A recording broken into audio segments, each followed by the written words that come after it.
ఇక పాలిటిక్స్ విషయానికి వస్తే అధికార పార్టీ ఎన్నికల్లో ఇచ్చిన హామీల్ని గాలికి వదిలేసిందని టీడీపీ వర్కింగ్ ప్రెసిడెంట్ రేవంత్ రెడ్డి విమర్శిస్తున్నారు. టీఆర్ఎస్ ప్రభుత్వం అనుసరిస్తున్న విధానాలతో తెలంగాణ రాష్ట్రంలో రైతుల పరిస్థితి దారుణంగా తయారైందన్నారు.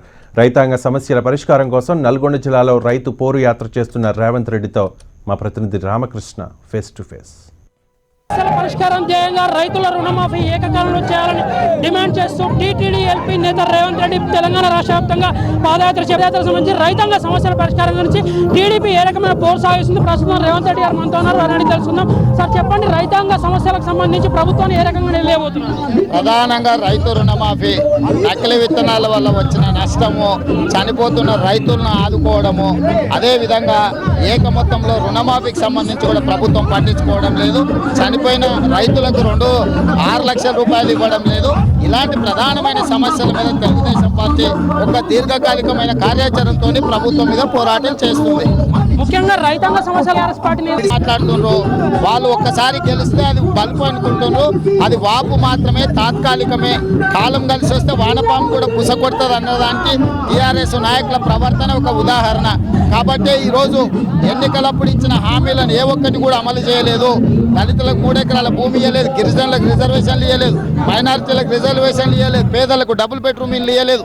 ఈ రకంగా చెప్పుకుంటూ పోతే ప్రభుత్వం చెప్పిన 99 హామీలను ఏ ఒక్కటి కూడా అమలు చేయలేదు.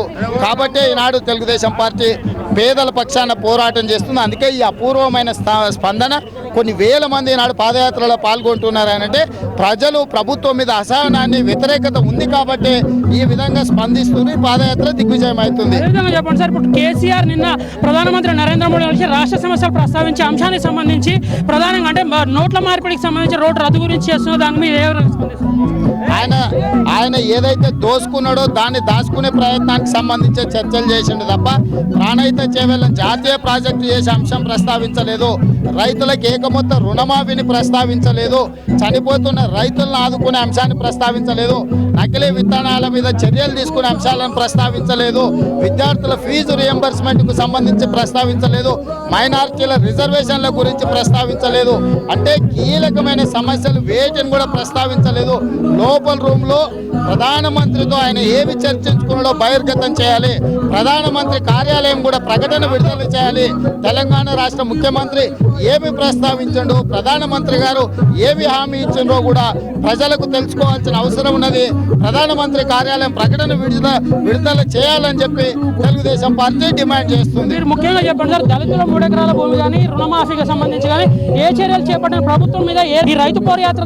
ఇప్పుడు ఈనాడు తెలంగాణలో ఈ ప్రభుత్వ మొండి వైఖరి మీద పోరాటం చేస్తున్న అన్ని శక్తులను కలుపుకుని ఆలోచన చేస్తున్నాం. సిపిఎం ఇప్పటికే మా పాదయాత్రలలో సంపూర్ణమైన మద్దతు ఇస్తున్నారు.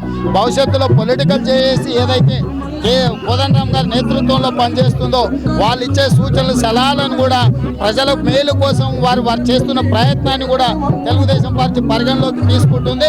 తప్పకుండా అందరినీ కలిపి ఒక కార్యాచరణతోని ఎజెండాలు పక్కన పెట్టి అదే రకంగా ఈరోజు తెలంగాణ రైతాంగ సమస్యల మీద కూడా పోరాటం చేయాలని తెలుగుదేశం పార్టీ భావిస్తుంది.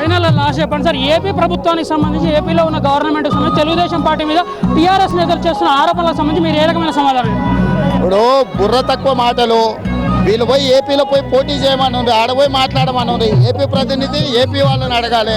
ఈడ వాళ్ళ దోపిడీనో, వాళ్ళ అవినీతినో, వాళ్ళ అసమర్థతనో ప్రశ్నిస్తే తప్పించుకునే ప్రయత్నం చేస్తున్నారు. ఈరోజు తప్పించుకునే మాటల వల్ల ప్రయోజనం లేదు. ప్రజలు అన్నీ పరిగణిస్తారు. తెలంగాణ సెంటిమెంట్తో అందలమెక్కిన ప్రజలకు విస్పష్టంగా సమాధానం చెప్పాల్సిన బాధ్యత రాష్ట్ర ప్రభుత్వం మీద ఉన్నది. మొత్తంగా చూసినట్లయితే టీడీపీ చేపట్టిన రైతు పోరాయాత్రకు ప్రజల నుండి అపూర్వ స్పందన లభిస్తున్న నేపథ్యంలో రాబోయే రోజుల్లో తమ తెలుగుదేశం పార్టీతో పాటు వామపక్ష పార్టీలు, అదేవిధంగా కోదండరామ్ నేతృత్వంలో నడుస్తున్న జేఏసీని కూడా కలుపుకొని రాష్ట్ర స్థాయిలో రైతాంగ సమస్యల పరిష్కారం, అదేవిధంగా ఫీజు రియంబర్స్మెంట్ లాంటి సమస్యలపై పెద్ద ఎత్తున ఉద్యమం చేస్తామని కూడా రేవంత్ రెడ్డి చెప్తున్నారు. టీడీపీ నేతృత్వంలో చేపట్టిన ఈ పాదయాత్ర ద్వారా తెలంగాణలో టీడీపీ శ్రేణుల్లో మరింత ఉత్సాహం స్పష్టంగా కనిపిస్తుంది. మొత్తంగా నల్గొండ జిల్లాలో ఈరోజు జరుగుతున్న పాదయాత్రకు సంబంధించి రేవంత్ రెడ్డి, అదేవిధంగా టీడీపీ లీడర్లు పెద్ద ఎత్తున రావడంతో పాదయాత్ర తాజా అప్డేట్స్. వీడియో జర్నలిస్ట్ రాజుతో రామకృష్ణ, నెంబర్ 1 న్యూస్, నల్గొండ.